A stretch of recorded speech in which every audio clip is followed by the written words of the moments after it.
ఈ రోజే డౌన్లోడ్ చేయండి. మీ ఫేవరెట్ షోస్ చూడండి. మీరంటే దాన్ని చూసుకునేది. మా అందరినీ కాదనుకుని మీ ఇంటికి రావడమే ఎక్కువ అనుకుంటే ఆ హరీషు అలా మాట్లాడి అవమానిస్తాడా? నేనే గనక అక్కడ ఉండుంటే వాడి నాలుక తెగ్గోస్తుండేదాన్ని.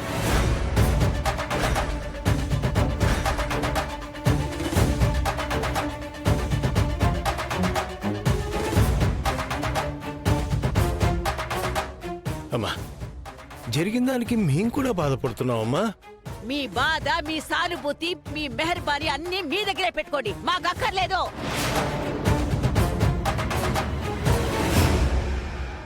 మర్యాదగా వచ్చిందాన్నే వెళ్ళండి, లేదంటే ఈ నీలాంబరి నిజ స్వరూపం చూస్తారు మీరు.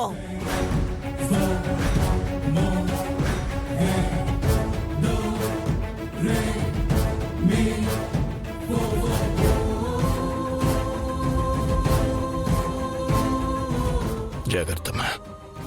లక్ష్మి పద.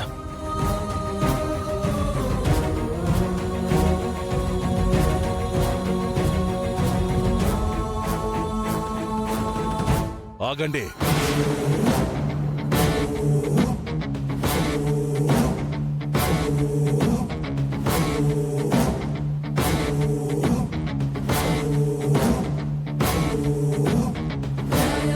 బసవా, ఏంట్రా ఇది? వాడు అనుమానించిన దానికి వీళ్ళేం చేస్తారమ్మా?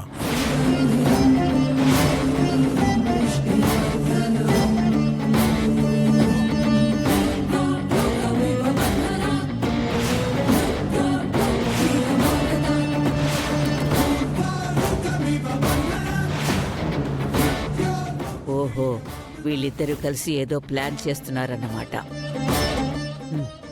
సరే కాని. వాడన్న మాటలకి కీర్తి అలా చేసుకుంటుందని మేము అనుకోలేదు బావగారు. సరే, జరిగిపోయింది కదా. నా కూతురు రాత బాగుంది కాబట్టే క్షేమంగా తిరిగొచ్చింది. అచ్చాలు నాకు.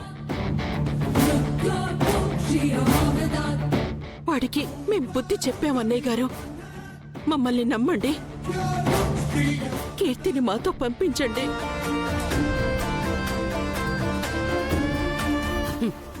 ఇంత జరిగిన తర్వాత నా బిడ్డ మళ్ళీ ఆ ఇంటి గడప తొక్కేది లేదు. విశాలాక్షి, నేను మాట్లాడుతున్నాను కదా. ఇప్పుడు నేను కీర్తికి తండ్రిలా కాదు, తులసికి మామయ్యగా చెప్తున్నాను.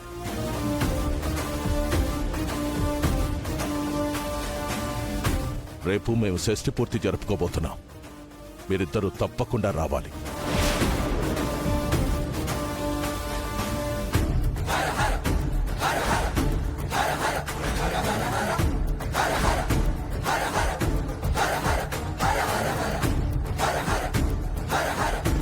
తులసి,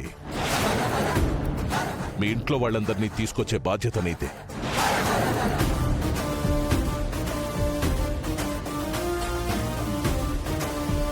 నాన్నలో ఇంత మార్పు ఏంటి?